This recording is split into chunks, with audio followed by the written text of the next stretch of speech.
আপনারা দেখছেন জি live news.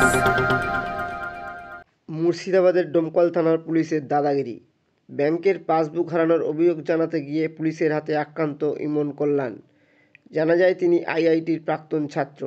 এক চাঞ্চল্যকর ঘটনার সাক্ষী থাকল মুর্শিদাবাদের ডোমকল। নিন্দার ঝড় শিক্ষিত মহলে। আইআইটি খড়গপুর ও আইআইটি ভুবনেশ্বরের প্রাক্তন ছাত্র গবেষক ডক্টর ইমন কল্যাণ পুলিশের হাতে নিগৃহীত হয়েছে, এমনটাই অভিযোগ উঠেছে। জানা যায় ব্যাংকের পাসবুক হারিয়ে যাওয়ায় থানায় সাধারণ অভিযোগ জানাতে গিয়ে তিনি পুলিশের দুর্ব্যবহারের শিকার হন। ডক্টর ইমন কল্যাণ অভিযোগ জানাতে থানায় গেলে সেখানে কর্তব্যরত পুলিশ ইন্সপেক্টর উজ্জ্বল বিশ্বাস তাকে অপমান করে এবং দুর্ব্যবহার করে বলে অভিযোগ। এমনকি শারীরিকভাবে হেনস্থার অভিযোগও উঠেছে পুলিশের বিরুদ্ধে। ঘটনার পর ক্ষুব্ধ ইমন কল্যাণ লিখিত অভিযোগ জমা দিয়েছেন জেলা পুলিশের সুপার, মহকুমা পুলিশ আধিকারিক এবং ডোমকল থানার আইসির কাছে। এই ঘটনা নিয়ে পুলিশের পক্ষ থেকে কোনো প্রতিক্রিয়া পাওয়া যায়নি, তবে বিষয়টি নিয়ে তদন্তের দাবি তুলেছেন সমাজের বিশিষ্টজনেরা। আমি আইআইটি খড়গপুর থেকে পিএইচডি করেছি। তো আমার যে পাসবুক ছিল এসবিআই অ্যাকাউন্টের, সেই পাসবুকটা হারিয়ে যায়। তার জন্য আমি একটা জিডি করতে যাই 1:30 নাগাদ।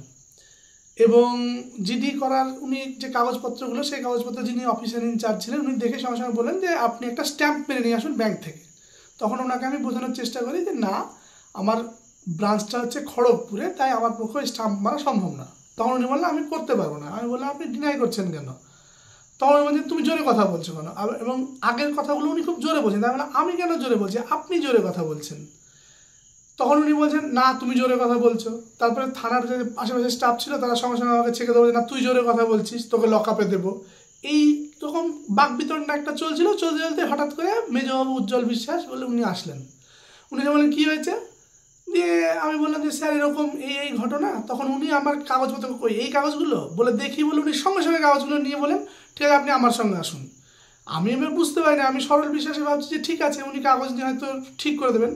উনি আমাকে যেখানে জিডি লেখা হয় তার পাশ দিয়ে বাম দিক দিয়ে ঘুরলে, বাম দিকে ঘুরে যদি একটু এগিয়ে যায় করিডরে, সেই করিডরে পার্থসারথী মজুমদার যে আইসি আছেন উনার ডান দিকের যে ঘর, একদম শেষ ঘর যেটা মেজবাবুর ঘর, যেখানে সিসিটিভি নেই, করিডরে আছে কিন্তু ওখানে সিসিটিভি নেই, ওখানে আমাকে যেতে পারেন। ওখানে আমি ঢুকে পড়ি, আমি তো জানি না সিসিটিভি নেই।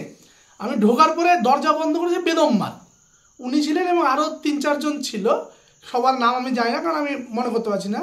এবং অশ্রাব্য ভাষায় গালাগালি এবং আমার ব্যাগ খুলে নিয়ে টেনে ছিঁড়ে ফেলে দেওয়া। আমি ওনাকে বারবার রিকোয়েস্ট করেছি দেখুন আমি পিএইচডি করেছি, আমি অশিক্ষিত ছেলে নই, আপনারা একবার খোঁজ নিয়ে দেখুন। কিন্তু ওনারা আমাকে অশ্রাব্য গালাগালি, মা বাবার গালাগালি, মানে বিভিন্ন ধরনের গালাগালি এবং মা বেতের লাঠি দিয়ে এবং ফিজিক্যাল অ্যাসল্টের বিভিন্ন জিনিস তো আপনারা দেখেছেন গায়ে যেরকম আছে, বিভিন্নভাবে মেরেছেন, লাথি, বুকে মার।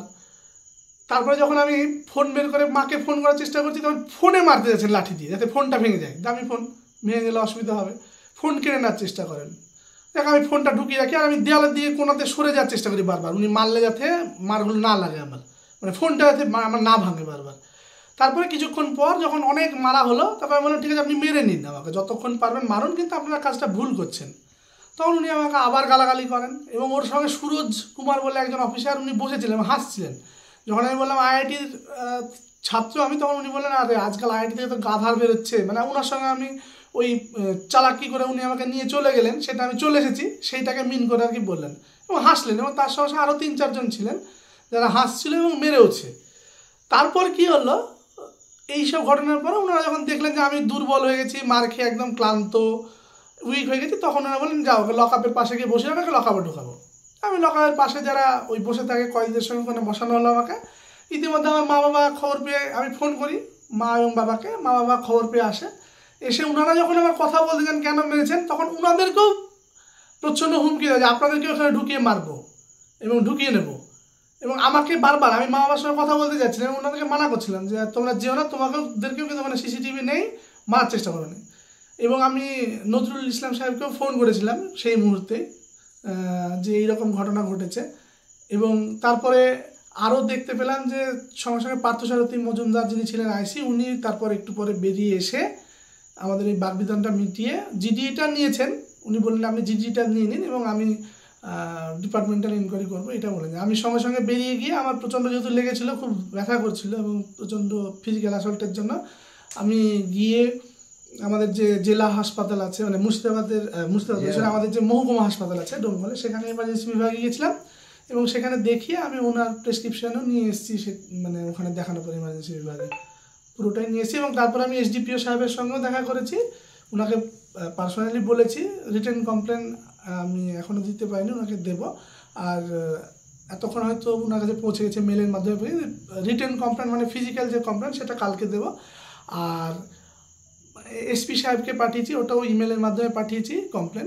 আর আমাকে এরকম করলেন, এবং কিন্তু যে কোনো ভুলের জন্য কাউকে ফিজিক্যাল অ্যাসল্ট করা থানার ভেতরে এটা ইললিগাল, এটা পুলিশের কোড অফ কন্ডাক্টের ভায়োলেশন, এবং এর জন্য ওনার বড় রকমের শাস্তি, ডিপার্টমেন্টাল শাস্তি তো হওয়া উচিতই, তার সঙ্গে সঙ্গে আমাদের ভারতীয় যে দণ্ডবিধি সেই দণ্ডবিধি অনুযায়ী ওনার শাস্তি হওয়া উচিত।